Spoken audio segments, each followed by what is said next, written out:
My name's JT, and this is Seen and Heard.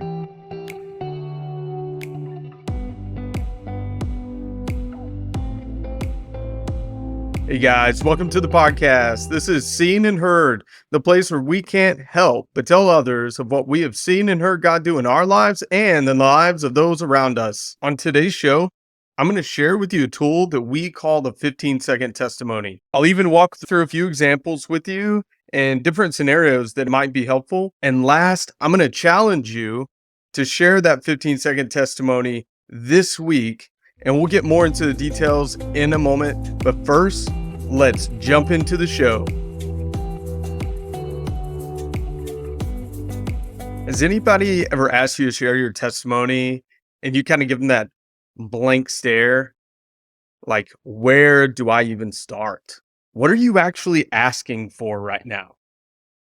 Well, today, hopefully, we can help streamline this process, make it a little bit simpler, and no, you don't have to tell your life story when somebody asks for a testimony. All right, so I'll put this in the show notes, but we have this tool we call 15-second testimony, and it goes something like this.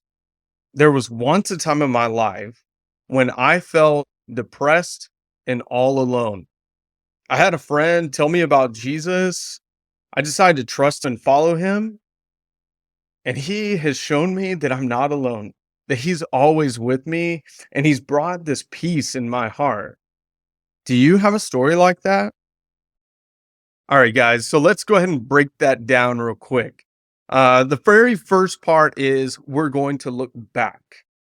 And so whenever we say there was once a time in my life, it may sound a little bit cheesy, but you'll definitely get used to it. And it's really helpful to use these key phrases to keep the ball rolling, to keep moving forward. And so there was once time in my life, and then we'll give two adjectives or two things that describe that time in your life before you knew Jesus. And so I use the two words depressed and all alone. And so we'll fill those out a little bit more. So it'll be something like there was once a time in my life when I was just so depressed. I felt like nobody even cared about me, and I was just all alone. Nobody would listen. All right, so I just kind of filled those out a little bit. And then the next part is the main event, right? It's the event where you met Jesus. Again, we want to keep this really simple. And so I will say something like turn and trust, believe and follow, something like that.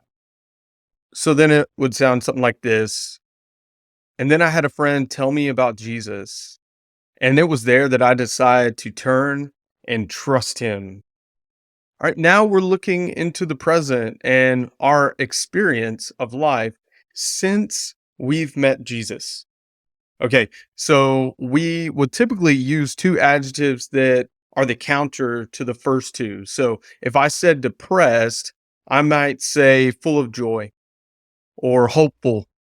If I said all alone, I could say that he never leaves me, and that what I've found is community within the body of Christ or within the church or something like that. You do want to try to keep the Christianese out of it. So yeah, maybe scratch the body of Christ thing. That sounds a little too wild. And here's the last part. It's really important that you give this ask. Do you have a story like that? That's going to continue the conversation. If you don't have this transitional phrase, you'll be standing there staring at one another, and it's going to be awkward. And I don't know about you, I don't like awkward. Maybe I experienced that a little bit, but that's okay. This is not that time. We have the transitional phrase. All right. So I'm going to give you one more example, and then we'll kind of walk through some different scenarios where this would be helpful. There was once a time in my life when I was a slave to my addiction to drugs, and they had so much control over my life. I felt hopeless. But then this man from my church growing up saw me on the golf course one day, and he invited me to go to a men's conference. It was there that I decided to turn and trust in Jesus. And since then, he gave me freedom from all those addictions, and he fills my heart with so much hope and joy. Do you have a story like that? Every time I share that, it just gets me so excited. If you didn't know, that is my story. Jesus changed me. I was the guy in town. There were so many guys in town at that time, but I was one of the guys in town. I was high every single day. And Jesus radically saved me and basically delivered me from these addictions that were in control of my life. And so, man, I just can't help but tell others of what Jesus has done in my life. It's so awesome, and you should do the same. Man, I hope that this is encouraging to you. I will have this outline in the show notes, and hopefully you can go through that and work through it. All right, so when are some examples of when this would fit? Because it's going to be really awkward if you're talking about the Cowboys or, your favorite football team and you just like, well, guys, there was once a time in my life. It's just going to be super awkward and weird and people are going to be like, "Okay, thank you so much for that." Back to your regularly scheduled program. So, our 9-month groups and when we're leading these 10-week discipleship groups, we'll go door knocking and we'll talk to people and we call it care through prayer. So we'll knock on a door, somebody will come to the door, we'll say, "Hey, I'm your neighbor. How are you doing?" One thing that I like to do to care for my neighbors is to pray for them. Is there something that I can pray for you? And so this is one example. They'll share their need. I'll pray for them. When I get done praying, I'll say, "Man, thanks for letting me share that. One of the reasons why I like to pray for people is because there was once a time in my life, dot, dot, dot." You get it. But really, when I feel like it's the most fun is whenever it's like out in the wild. Nobody is expecting it. It just kind of comes and it happens. And, s- and it's awesome. So there've been so many times when I've been working alongside somebody and I'm doing my thing, they're doing theirs, and all of a sudden they're telling me about this like tragedy that's going on in their family.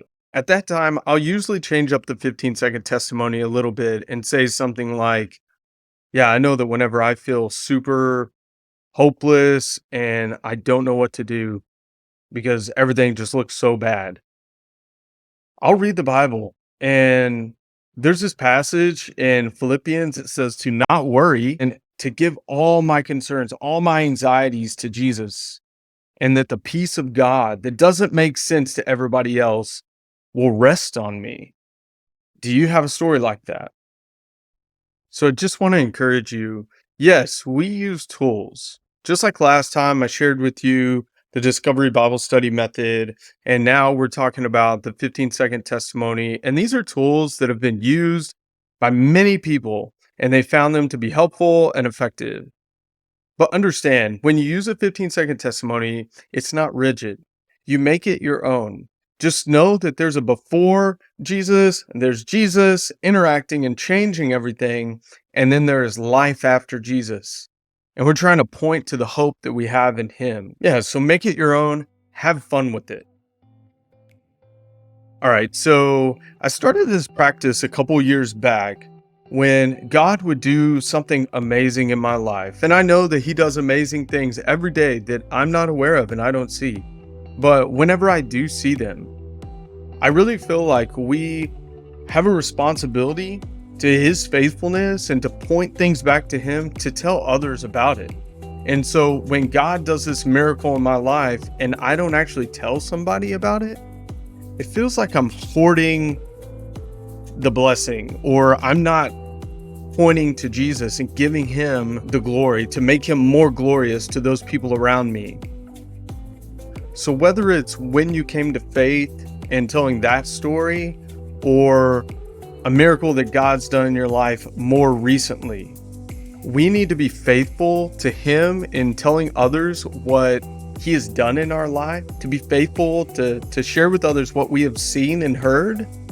And so with that, I have a really exciting opportunity for you. It's only going to take you a minute or two, maybe even 15 seconds, and it's not going to cost you anything.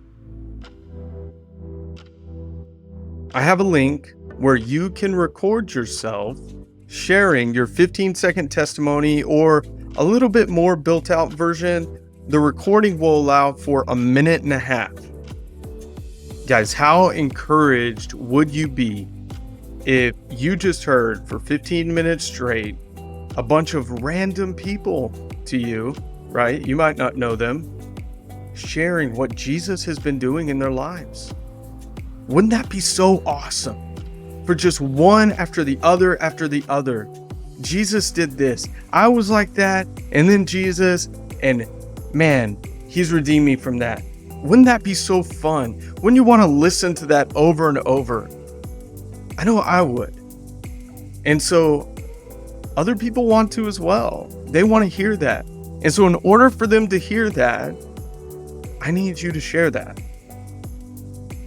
All right, so below, I'll put a link to this podcast page that I have. And on that page, you'll be able to find all the episodes, all the places where you can listen to this podcast. And then there will be a place that at the very top, it'll say voice memo. You'll click that link. It'll take you to a page that'll have a big orange button, and you'll just click record. You'll get to listen to it before you send it. It'll come to my inbox, and I'll get it in a format that I can just throw it in here. But don't worry, I will take out the background noise and make the audio come out a little bit more, so you don't have to worry about the quality of your audio too much. Really, this is one of the big ideas of the podcast in the first place. Number one, it's to keep communication going with me and the people that are supporting the ministry that I get to be a part of, and also to tell others what I've seen and heard God do in my life. And so I want to give you that opportunity to do that we could share that here, that I would be encouraged, that you would be encouraged, that it would build up the body. All right, guys, I'm really excited to hear those 15-second testimonies that you sent in. Next time, we'll talk about Launch Global, the training organization that helps develop laborers and leaders from the local church here to see church planting movements among unreached people groups. So thanks for joining me on Seen and Heard, the podcast where we just can't help but tell others of what we have seen and heard God do in our lives and in the lives of those around us. See you guys next time.